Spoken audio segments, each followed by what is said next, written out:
Hello friends, आज हम work, energy और पावर के बारे में पढ़ेंगे। आई मीन कार्य, ऊर्जा और शक्ति। ये तो तीनों टॉपिक एक दूसरे से संबंधित होते हैं, क्योंकि आपने सुना होगा किसी भी कार्य को करने के लिए ऊर्जा की आवश्यकता होती है। तो यहां पर कार्य के लिए ऊर्जा की बात की गई है।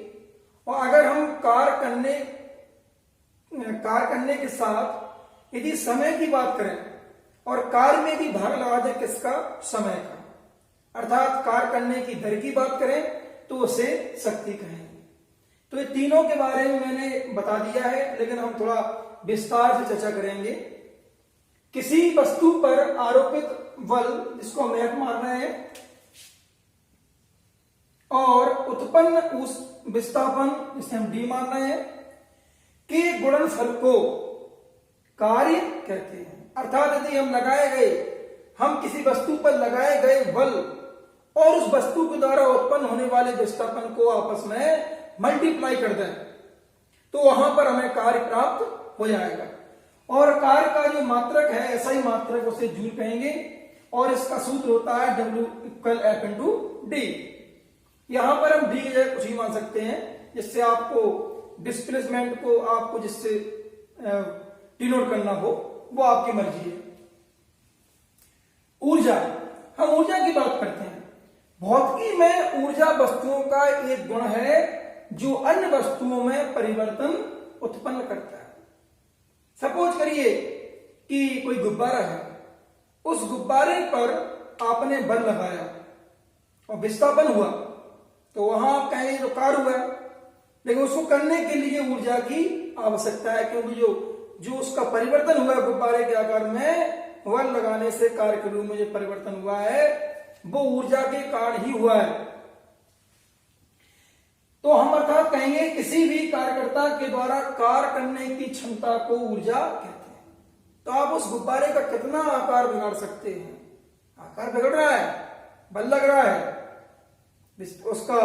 उसमें विस्थापन भी हो रहा है, तो वहां पर जो आकार बिगड़ रहा है, जो बल लग रहा है, वो कार्य हो गया।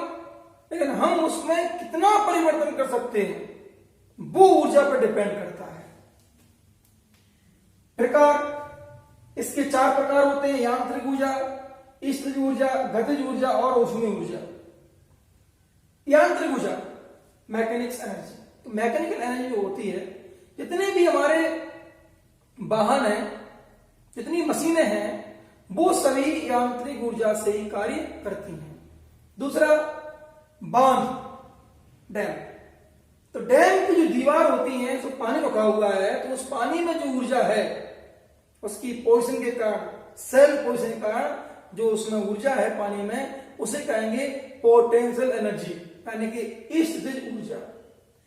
कोई वस्तु गति कर रही है, तो वो गति कैसे कर रही है? गतिज ऊर्जा के द्वारा। अर्थात किसी वस्तु को गति करने के लिए जो ऊर्जा की आवश्यकता होती है उसे गतिज ऊर्जा कहते हैं। अगला है हमारा ऊष्मीय ऊर्जा। ऊष्मीय ऊर्जा क्या है? कोई चालक तार जब गर्म होता है, स्प्रिंग के रूप में जब गर्म होता है, तो वहां पर जो विकिरण निकलते हैं वो ऊष्मीय ऊर्जा के रूप में निकलते हैं। यहीं पर हम ऊर्जा की अगर बात हो रही है तो हम बात करते हैं ऊर्जा संरक्षण नियम की, ऊर्जा संरक्षण नियम की, law of conservation for energy, या एनर्जी कंजर्वेशन जो लॉ होता है उसे कहते हैं ऊर्जा संरक्षण का नियम। कैसे? ऊर्जा को ना तो हम पैदा कर सकते हैं और ना ही नष्ट कर सकते हैं। हम केवल ऊर्जा का फॉर्मेट चेंज कर सकते हैं, उसका फॉर्म चेंज कर सकते हैं, उसका रूप बदल सकते हैं, ना कि उसको पैदा कर सकते हैं या नष्ट कर सकते हैं। इसलिए इस नियम कहते हैं ऊर्जा का संरक्षण नियम। आगे हम बात करते हैं शक्ति या पावर की। इंग्लिश में पावर कहते हैं शक्ति को। कार्य करने की दर को शक्ति कहते हैं। मैंने बताया था इसके पहले कि कोई व्यक्ति कितना कार्य कर रहा है और उस कार्य में कितना समय लगा, तो कार्य और समय, इन दोनों के अनुपात को हम शक्ति कहते हैं। अर्थात शक्ति बराबर किया गया कार्य बटे समय।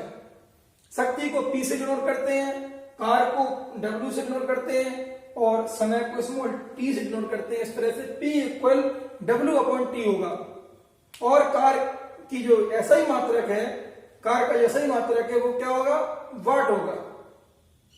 ठीक है, आज आपने मेरे द्वारा एक 3 टॉपिक क्लियर किए, कार्य के बारे में, ऊर्जा के बारे में और शक्ति के बारे में। नेक्स्ट लेक्चर में मैं कुछ नया लेके आऊंगा। Thank you very much.